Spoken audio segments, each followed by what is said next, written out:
Hello friends, welcome back. We are continuously building our perspective around strategic management and strategically managing value webs at the end of the day, definitely value chains. And last time we talked about what Stuart Hart contributed to this world in terms of giving us a sustainable value framework. You see, we have been talking about defining value, deriving value through red oceans, through blue oceans, then fortune at the bottom of the pyramid, and then sustainable value framework with the environmental sustainability aspects, and we learn how we should be putting our energies for lifting the lower two quadrants towards the upper two quadrants in that framework. Now let us look at a very interesting aspect which Professor Amartya Sen gave, the Nobel laureate Amartya Sen gave in terms of how to look at development. You see, ultimately every organization is trying to contribute in the development of this world, development of the country, development of the society, development, their own development for that matter, but how to look at development with the perspective of freedom.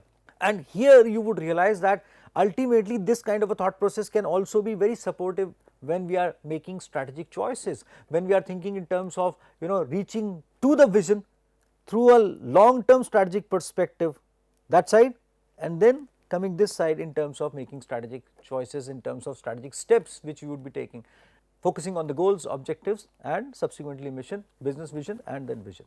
So how to think about these kind of immensely important contributions which have been made in terms of, let us say, economics or with a perspective of particular kind of a discipline, but they have a huge validity. And if you will visit the website of Human Development and Capability Association, which was founded by Professor Amartya Sen along with several other eminent philosophers of present time, Martha Nussbaum and several other people. So you would realize that they have tried to draw the attention of this world towards the perspective of how we should be looking at these fundamentals which we desire for. I am calling these as fundamental terms or part of our lives: development and freedom. Definitely we have always been, humankind has been always been looking for freedom and development and freedom, and they say development, and he has said development as freedom. So let us see how to look at development as freedom. Development is argued, and then we are utilizing the source Sen A 2001, Development as Freedom, Oxford paperbacks. It is a wonderful book. I definitely suggest for you to read that, and if I am not wrong, this has 12 chapters, and these were probably a 6 hours lecture or sessions which were delivered by Professor Sen after he won Nobel Prize to a very eminent group of thinkers, and those lectures were converted into the chapters of this book, if I am not absolutely wrong. So now development is argued to be a process that expands people's actual freedoms, This perspective on human freedoms contrasts with narrower views of development that focus solely on the growth of gross national product, personal incomes, industrialization, technological advancements, or social modernization. Further, he adds that while growth in GNP or individual incomes can indeed play a crucial role in enhancing societal freedoms, they are not the sole factors. Here, at the onset, probably the author wants us to think in terms of distribution of fruits of wealth generation, reaching out to everyone with prosperity and opulence. And do you have a glimpse of fortune at the bottom of the pyramid here? I somehow resonate that thought with this thought as such. So further he adds that freedoms also depend on other aspects such as social and economic infrastructure, example, access to education and health care. Now do you think in terms of that Grameen Bank Bangladesh and yet another Nobel laureate, Professor Muhammad Yunus, thought about the development similarly? I have a glimpse of that in my mind when I look at all these things together. So further he adds that freedoms also depend on other aspects such as social and economic infrastructure, that is example, access to education and healthcare, and political and civil rights, example the freedom to engage in public discourse and oversight. Now, this is how he demonstrates. He says that development at the same time involves improving the substantial freedoms that people enjoy and at the same time removing major sources of unfreedom. We will see what he calls unfreedoms, but then you will realize that if you will try to put up all these thought processes together somewhere on a chart paper, starting from even the red oceans and blue oceans and what organizations should do in terms of chasing up their vision, it does not matter if they are beating the competition or not beating the competition or bypassing the competition, but they are still going for value innovation and reaching towards the vision of making this world a better place. So, whichever philosophy the organizations are pursuing, and especially in terms of fortune at the bottom of the pyramid, and then Stuart Hart's sustainable value framework and development as freedom, you would realize that there is a huge consonance between all these philosophies and thought processes. So, let us see what are freedoms and what are unfreedoms. So, freedoms are social and economic arrangements, facilities for healthcare and education, political and civil rights, these are the elements of freedom which we must have. So, and to an extent clean water, those kind of things are associated with our freedoms. If we are unable to have clean water around us, would we feel free? Wouldn't we be feeling bounded by the situation wherein we won't be able to live happily and freely? Have you tried and experienced these kind of things, or tried to talk to the people who are actually feeling this crunch as of now? Climate change based kinds of crunch wherein we are facing a crisis of sorts. Were we feeling free in terms of when we were facing COVID-19 situation? Basically, despite of all the development we have gone for, COVID-19 told us that somehow we are not free. Unfreedoms, poverty as well as tyranny, poor economic opportunities, systematic social deprivation, neglect of public facilities, intolerance.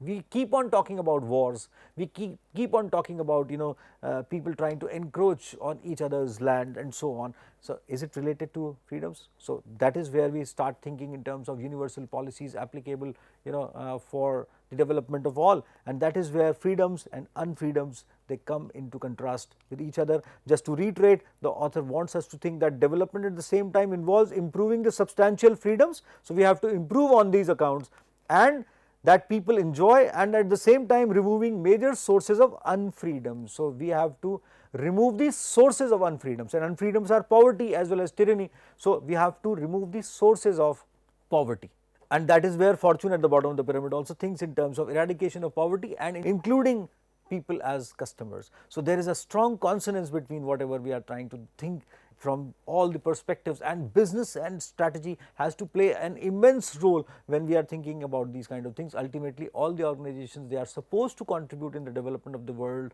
where they are, that is how they are going to stay for a longer time. So, the life of this world, the life of this, the development of this society is related to the life of the organizations which are deeply associated with each other. Now, further, despite unprecedented increases in overall opulence, as the authors say, the contemporary world denies elementary freedoms to vast numbers, perhaps even the majority of people. And he does not mean that someone is denying that freedom. The contemporary world, we together are generating this situation wherein somehow we are reducing the freedoms for so many kinds of people. And do you remember that sustainable value framework? If we will look at the lower two quadrants, that somehow resonates with this thought that we went for a very strong linear growth in terms of production and developing production capacities and so on, and somehow we were reducing the freedoms for so many people on the way basically. And individualistic also we are trying to do. When I referred to Professor Chetan Solanki in my previous lectures, when I said that he is trying to make us aware of that we should be rational in terms of utilization of vehicles, and we should be rational in terms of utilizing even the solar energy. He is trying to say that that way we will be developing a scope for the freedom for all. So, freedom is central to the process of development for two distinct reasons. One is the evaluative reason. Assessment of progress has to be done primarily in terms of whether the freedoms that people have are enhanced. So, assessment is related to enhancement of the freedoms. The effectiveness reason. So, one is evaluative reason, the other is effectiveness reason. Achievement of development is thoroughly dependent on the free agency of the people. Next is wealth is useful for the substantive freedoms and opportunities it enables us to achieve. It is important. However, the relationship between wealth and our lives is neither exclusive nor uniform, as other factors also play significant roles, and wealth's impact varies depending on those influences. If we are not healthy, however wealthy we are, it does not matter at the end of the day. So, maintaining our health is important. That is what Patanjali tries to demonstrate it for as far as their whole of their value chain goes, and Baba Ramdev has been suggesting this to all, that learn yoga, practice yoga and remain healthy. And that is how he is trying to associate everything, every member of the value chain or partner of the value chain with this health related processes, and that is what we are talking of. So, while recognizing the essential role of wealth in shaping living conditions and quality of life, it is also crucial to acknowledge the complex and contingent nature of this relationship. Last session, I tried to mention about forest bioresidue based energy generation, wealth generation and quality of life all together. Can we think about these kind of things with this kind of a perspective? I presume that author, looking at things with a very large kind of perspective, has tried to demonstrate that these kind of thought processes have to be generated at every level, wherein household based enterprise, micro enterprise, as taught to us by Bapu, is also one of those elements which we should be thinking intensely about. A comprehensive view of development goes beyond just accumulating wealth, as he says, and increasing gross national product. It encompasses other income related aspects as well. It is a very important thought process, passing on the fruits of wealth generation to almost everyone, which governments they try to do. India is very supportive of this kind of a thought process. They are actually not just after Professor Sen won Nobel Prize, India has been practicing this since quite long time, and the present government is very importantly taking those measures wherein these specific kinds of actions are being taken for taking the fruits of wealth generation to the poorest of the poor. Even distribution of a basic minimum income or money distribution to the poorest of the poor. Though economic growth is important, our focus must extend far beyond it to fully understand and achieve meaningful development.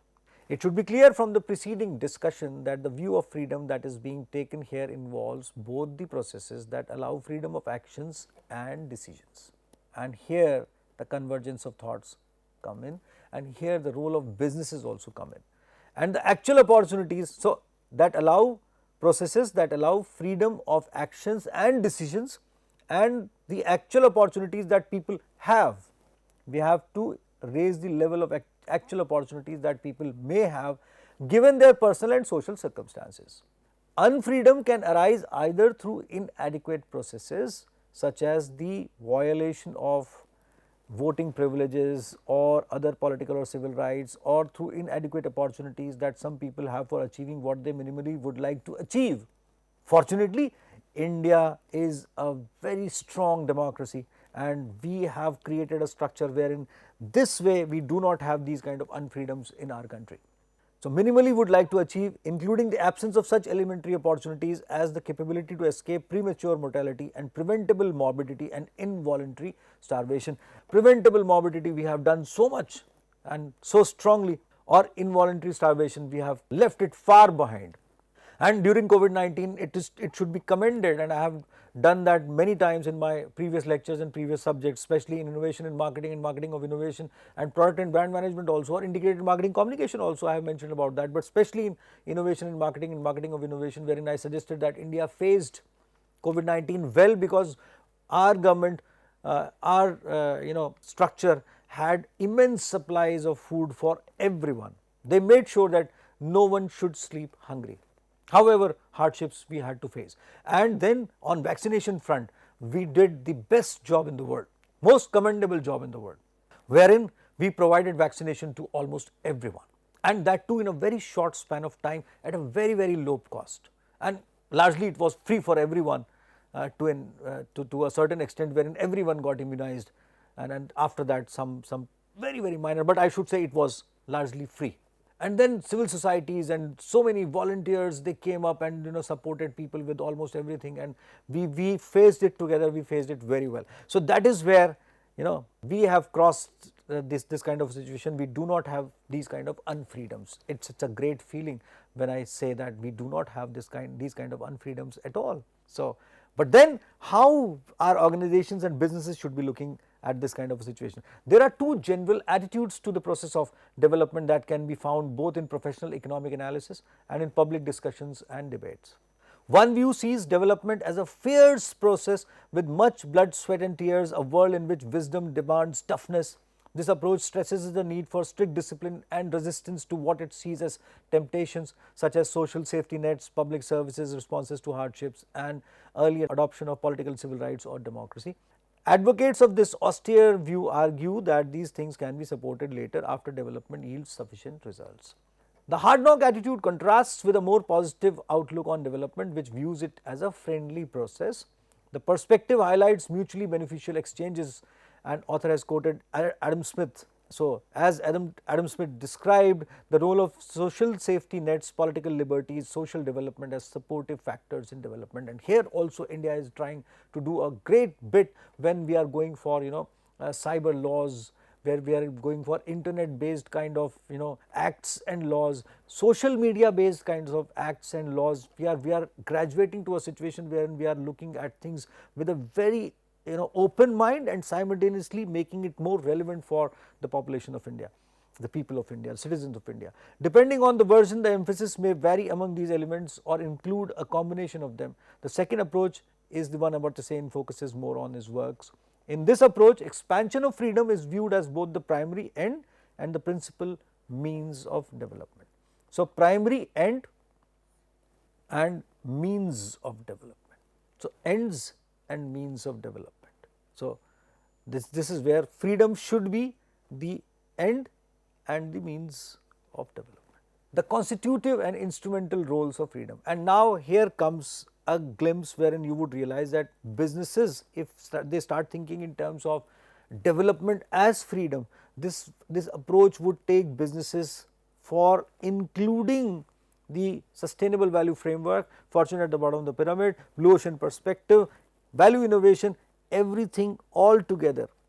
If all the businesses would have thought in these kind of terms, since they visualized, they had the vision of growing themselves as a meaningful part of the society and the country, that would have been a very different kind of a situation for whole of this country and whole of this world probably.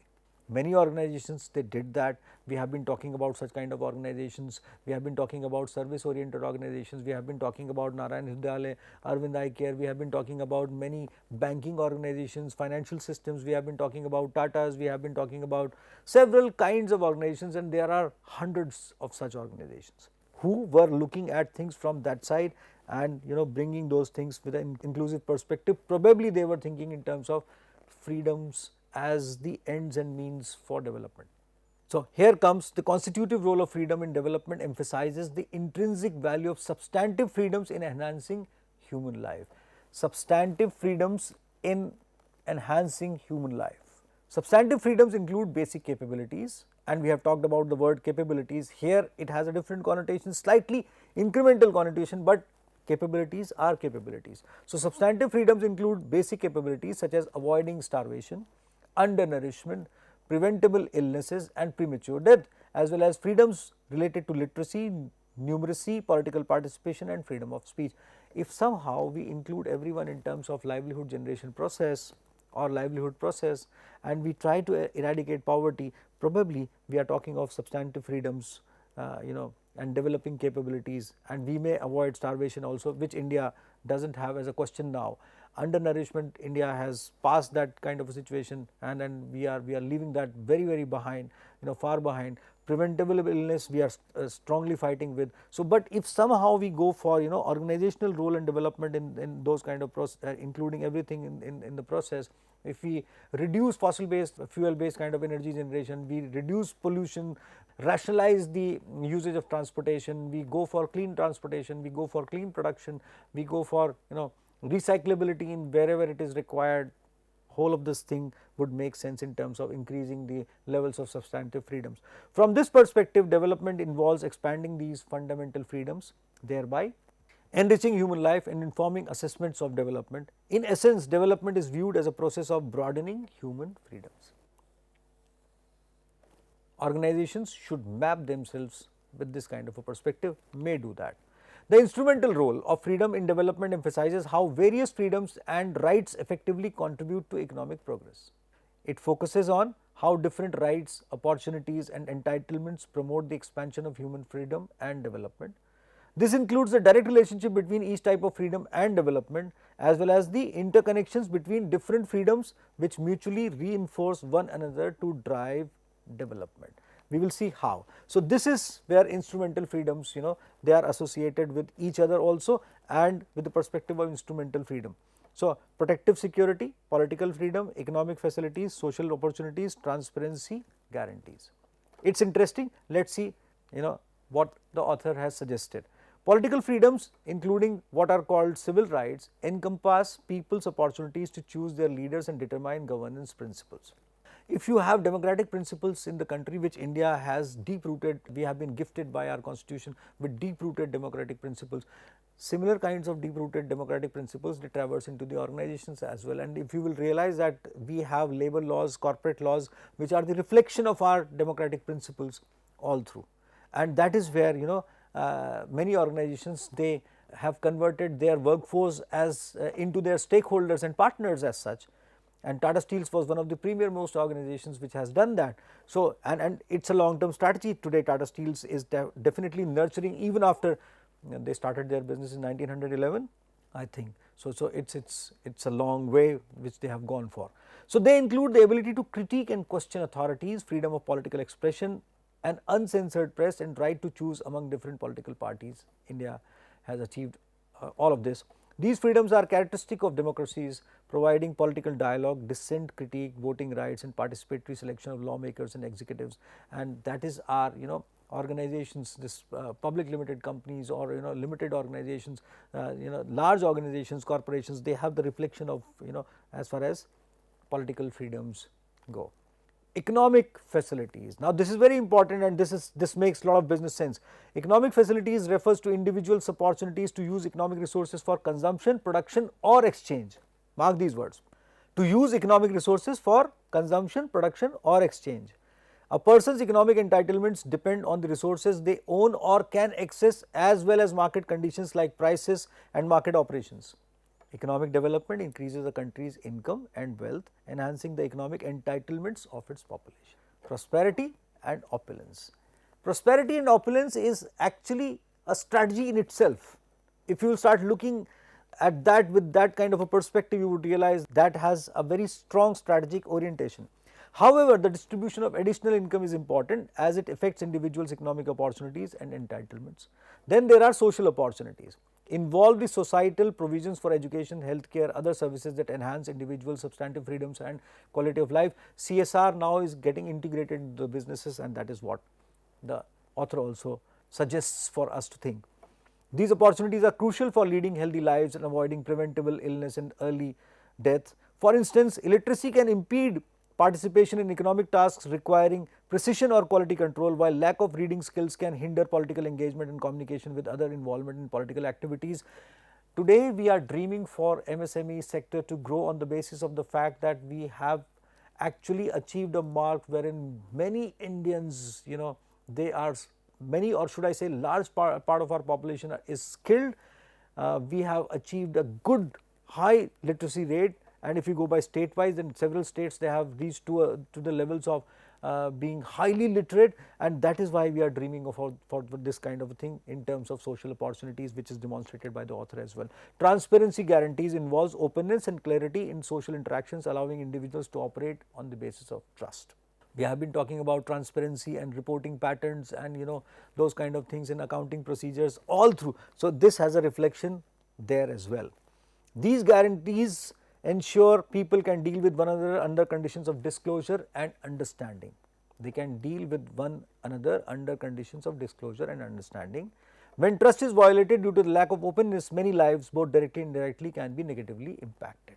Protective security is crucial for safeguarding vulnerable individuals from extreme deprivation and ensuring they do not suffer severe hardship due to changes in their circumstances.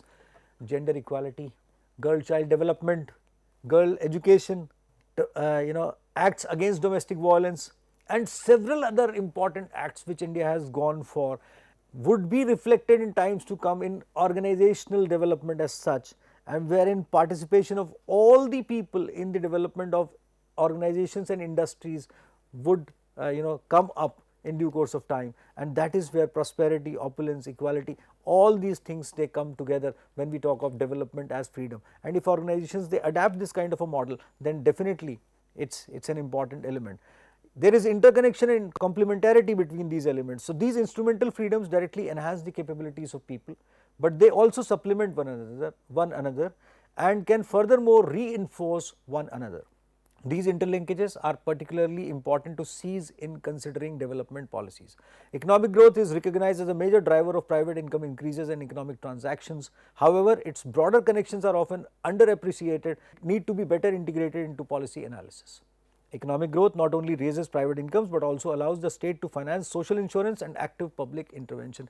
And you see, all these things are interconnected if you will look at this kind of a perspective. Amartya Sen presents a transformative view of development, emphasizing expansion of human freedoms as both the primary goal and the central means of achieving progress. If organizations they have this kind of a perspective of freedoms as the primary goal and the central means for achieving progress throughout the value chains and value webs, then the overall capability, development and substantive freedoms would be achieved. And there, that is where this thought is very important, wherein Sen provides a comprehensive framework that connects economic growth with social, political and individual well-being. And that is the ultimate objective of all the organizations, that is the ultimate objective of all the models we have been discussing. His ideas challenge conventional measures of development and offer a holistic approach that prioritizes human dignity, agency and empowerment for all, which is the ultimate objective, and we have been talking about that. This influential perspective has reshaped the discourse on development and remains a cornerstone for policies and practices aimed at fostering sustainable, inclusive and equitable development around the world. He has contributed in through this thought immensely as far as how this world should be. These lessons, along with the lessons associated with sustainable value framework, fortune at the bottom of the pyramid, blue ocean strategy, looking at competition with a different kind of a perspective, having value innovation in mind, making this world a better place to live. If all these things are collated together and seen together, we would realize that ultimately we have so much to learn in terms of strategic choices, and such kind of choices would enable us in terms of achieving the vision which organizations they have in terms of prosperity and opulence on the one hand, and on the other hand would immensely contribute towards the longevity of an organization's life cycle as well as the industry life cycle to which the organization belongs to, which makes economic sense, which makes business sense, which makes strategic sense. I would be catching up back with you with lots of insights on specific aspects of implementation of strategy at different levels, including business levels and functional levels. Till then, goodbye.